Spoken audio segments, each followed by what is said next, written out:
જામનગરના જોડિયા પંથકમાં રહેતા આધેડ ખેતીની સાથે સાથે મધમાખી ઉછેર કરી સારી એવી કમાણી કરી રહ્યા છે. મહિને 1 લાખ રૂપિયાનો ખર્ચો થાય છે, જ્યારે વાર્ષિક 8 થી 10 લાખ રૂપિયાનો નફો મેળવે છે. ખેતીની સાથે સાથે મધ ઉત્પાદન કરી તે અન્ય ખેડૂતો માટે પ્રેરણા સ્વરૂપ બન્યા છે. મારું નામ ભીમાણી હરસુખભાઈ ખીમજીભાઈ છે. જોડિયા અમારું વતન છે અને ખેડૂત ખાતેદાર છું.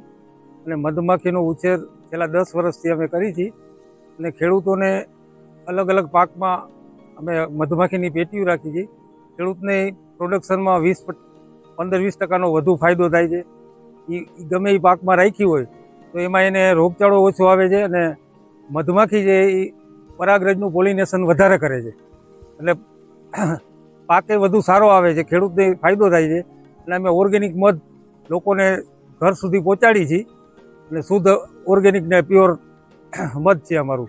અમારા આગળ અજમાના ખેતરનું છે, વરિયાળી છે, જાંબુ છે, સીસમ છે, તલ છે, પછી કેસર છે, બધી જાતના તમામ પાકના અલગ અલગ અમે સ્ક્રોપના મધ અલગ અલગ રાખી છીએ અને રોગ પ્રમાણે અને ઋતુ પ્રમાણે માણસોને ખાવાની સલાહ સૂચન કરી છે અને લોકોને આ રીતે અવેરનેસ કરી છે. હા, આમાં વાર્ષિક એક પેટીએ લગભગ 15-20 કિલો જેવું મધ નીકળી જાય.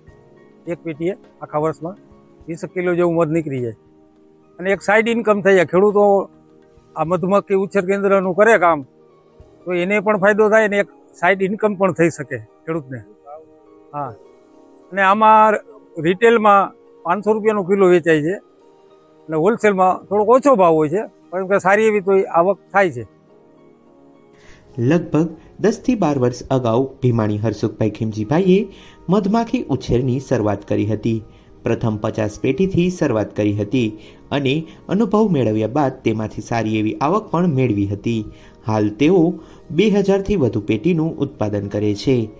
એમને ત્યાં અત્યારે મધમાં અજમો ઉપરાંત વરિયાળી, જાંબુતલ, કેસર સહિતના પાકનું મધ ઉપલબ્ધ હોય છે અને આ માટે તેઓ જુદા જુદા પ્રદેશમાં જેમ કે રાજસ્થાન, મધ્યપ્રદેશ, ઉત્તર પ્રદેશ સહિતના પ્રાંતમાં તેઓ જાય છે અને મધમાખીની પેટીઓ રાખે છે અને તેના પરિણામે પાકમાં રોગચાળાનું પ્રમાણ પણ 20% જેટલું ઓછું આવે છે.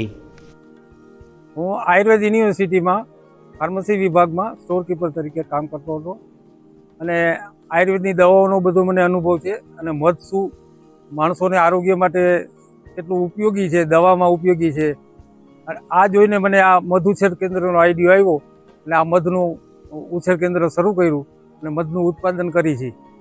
મધના ઉછેર અંગે આશરે વાત કરવામાં આવે તો એક મધ પેટીમાં વર્ષે 20 કિલો જેટલું મધનું ઉત્પાદન થાય છે. એકદમ શુદ્ધ અને દેશી મધ બજારમાં મળતું હોવાથી આસાનીથી 500 રૂપિયાની આસપાસ મધ વહેંચાઈ જાય છે.